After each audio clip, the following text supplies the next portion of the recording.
E se você estivesse no Titanic, na noite do iceberg? Não no momento em que o navio desaparece. Não quando a água já tomou tudo. Não quando o pânico já corre pelos corredores. Antes, quando tudo ainda parecia elegante demais para dar errado. Você está a bordo do maior navio do mundo. O mais luxuoso. O mais comentado. O mais admirado. Um navio que, segundo muita gente, era praticamente impossível de afundar. E essa é sempre uma frase perigosa. Praticamente impossível. A história adora ouvir isso. É quase um convite. Você sobe a bordo e sente imediatamente que aquilo não parece um navio. Parece uma cidade flutuando com problemas de humildade. Escadarias enormes, luzes brilhantes. Salões impecáveis, pessoas bem vestidas, andando como se estivessem participando de um desfile acidental. Tudo no Titanic parece dizer a mesma coisa. Relaxe, aqui tudo tá sob controle. E você acredita. Porque, honestamente, como não acreditar? Se até o chão parece caro, quem vai imaginar a tragédia? Você caminha pelos corredores e percebe os detalhes. O brilho dos metais, a madeira polida, o som abafado dos passos. As conversas elegantes, o tilintar de copos. O movimento quase hipnótico de uma noite fria no meio do Atlântico. Lá fora, o oceano é um vazio imenso, escuro, silencioso, quase infinito. Mas dentro do Titanic, ninguém quer pensar nisso. Dentro do navio, existe Sica, existe jantar, existe conversa, existe gente preocupada com a posição correta dos talheres enquanto cruza um pedaço gelado do planeta à noite. E isso já diz muito sobre a humanidade. O universo inteiro pode estar preparando uma tragédia colossal e ainda assim alguém vai estar perguntando se o molho combina com o prato. Você talvez esteja andando pelo convés, talvez olhando o mar, talvez tentando sentir a importância daquele momento. Ou talvez esteja só tentando parecer casual, como todo mundo faz quando está num lugar caro demais para admitir que está impressionado. O vento é frio, o ar corta o rosto, a noite está limpa, as estrelas parecem próximas demais, como se alguém tivesse exagerado na decoração do céu. E existe um silêncio estranho no oceano, bonito, mas estranho. Se você olhar para a frente, verá quase nada. Só escuridão. Uma escuridão tão grande que faz o navio parecer pequeno, mesmo sendo enorme. Mas ninguém embarcou no Titanic para sentir medo. As pessoas embarcaram para sentir confiança. Esse era o espírito do navio. Modernidade, progresso, luxo, controle.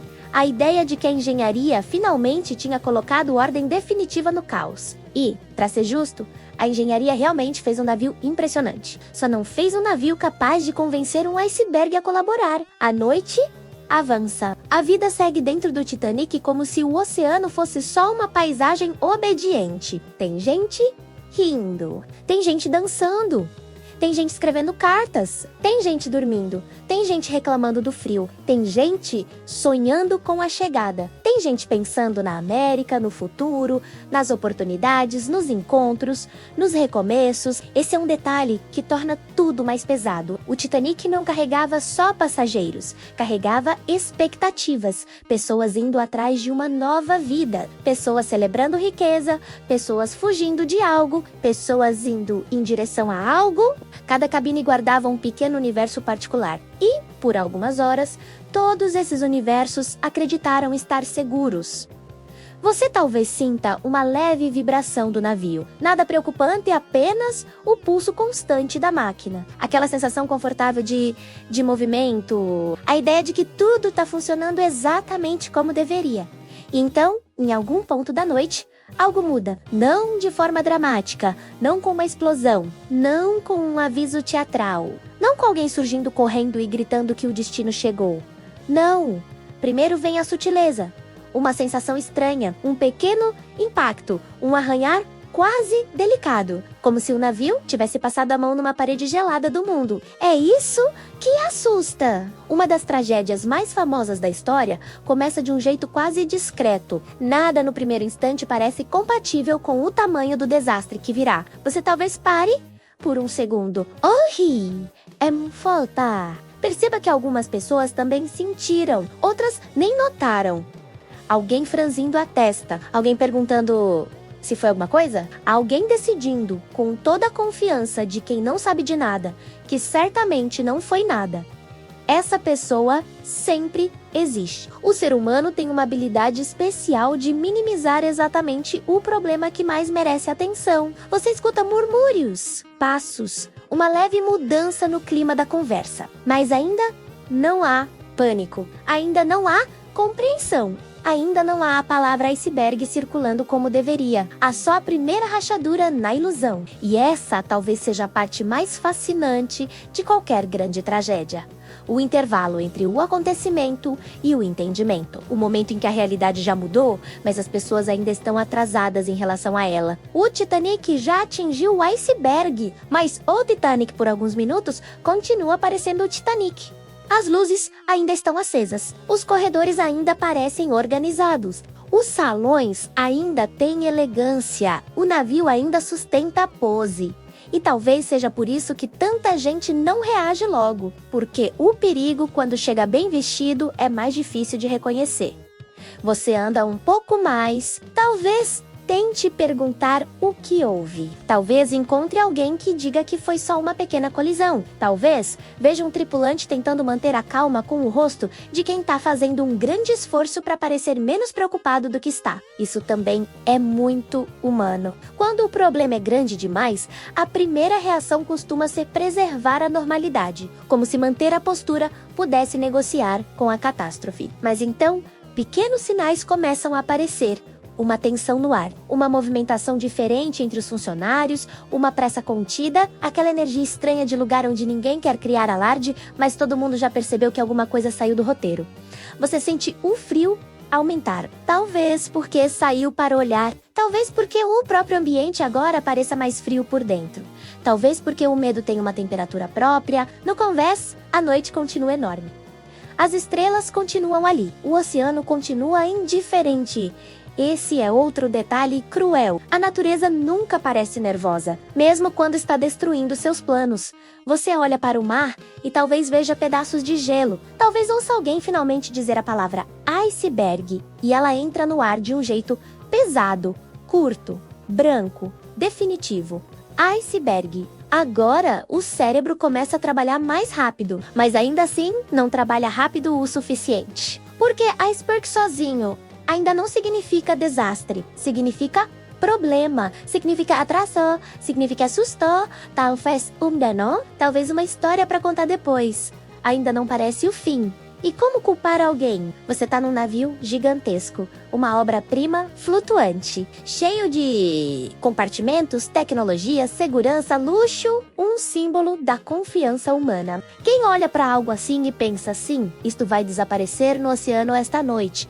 Quase ninguém. E aí mora o poder da ilusão. Ela não precisa mentir muito, só precisa parecer bonita o bastante para atrasar a sua reação. Você começa a perceber pessoas sendo orientadas. Coletes, solvividas, aparecem.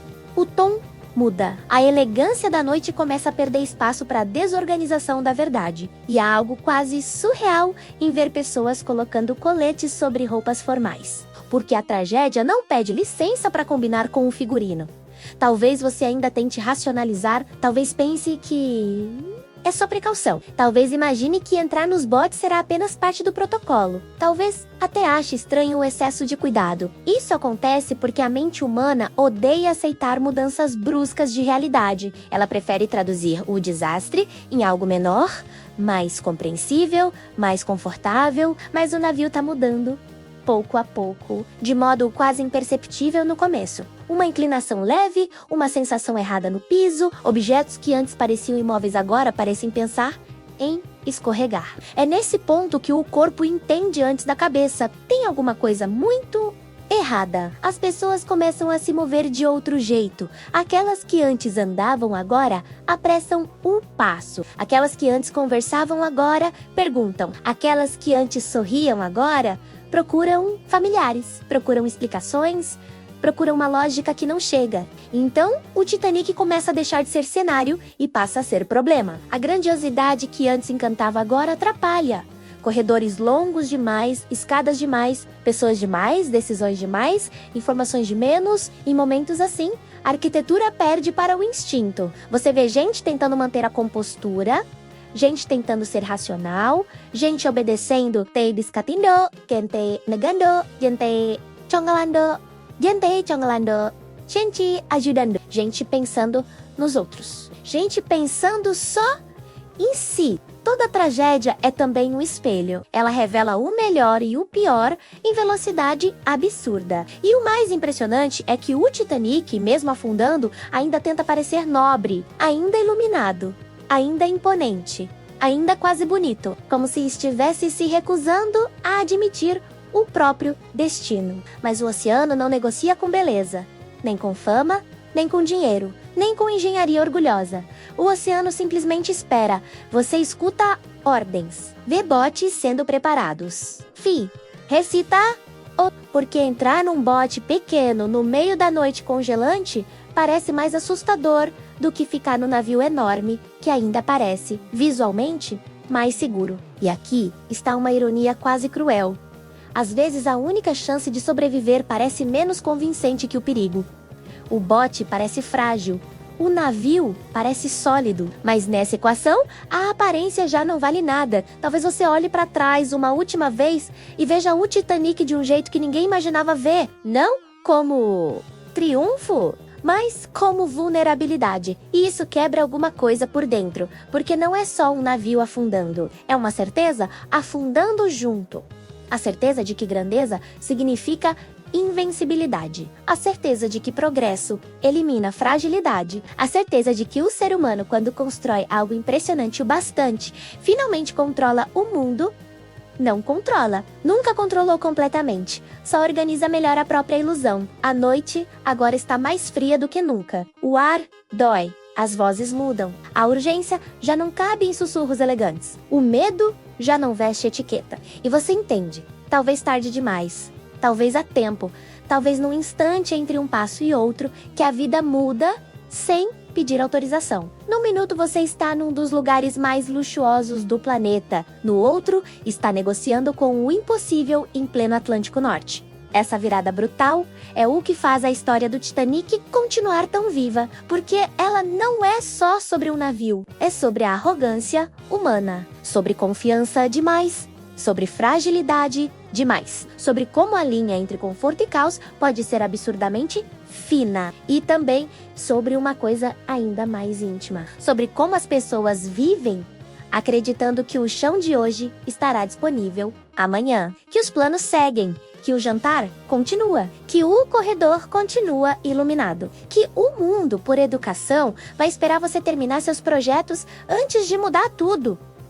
Mas o mundo não faz isso. O iceberg não faz isso. A vida não faz isso. Você talvez consiga um lugar no bote. Talvez não. Talvez esta história, como toda grande história, seja menos sobre o final exato e mais sobre o que ela revela antes do fim. Ela revela que até o invencível pode rachar, que até a noite mais bonita pode esconder desastre, que até a tecnologia mais admirada ainda responde a limites que não controla. E revela outra coisa, mais simples e mais humana, que o valor de um momento comum só aparece com força quando ele ameaça desaparecer. O calor de uma sala, o som de passos tranquilos, uma conversa boba no jantar, uma risada sem pressa, uma xícara quente na mão, uma pessoa querida por perto. Tudo isso parece pequeno até o instante em que o mundo muda de tom e você percebe que o comum era na verdade extraordinário. Talvez seja por isso que o Titanic ainda toca tanta gente, porque no fundo ele nos lembra que nem sempre a vida avisa quando um capítulo está prestes a acabar. Às vezes ela só arranha de leve e depois inclina tudo. No fim, o Titanic deixou uma lição elegante e brutal ao mesmo tempo. Não confie demais em tudo que parece sólido. Não trate o amanhã como item garantido. Não presuma que tamanho é segurança. Não espere um grande alarme para valorizar o que importa. E se alguma coisa enorme, gelada e silenciosa aparecer no seu caminho, talvez seja bom levar a sério logo no primeiro arranhão, porque, historicamente falando, ignorar sinais no meio da noite costuma dar um trabalhão.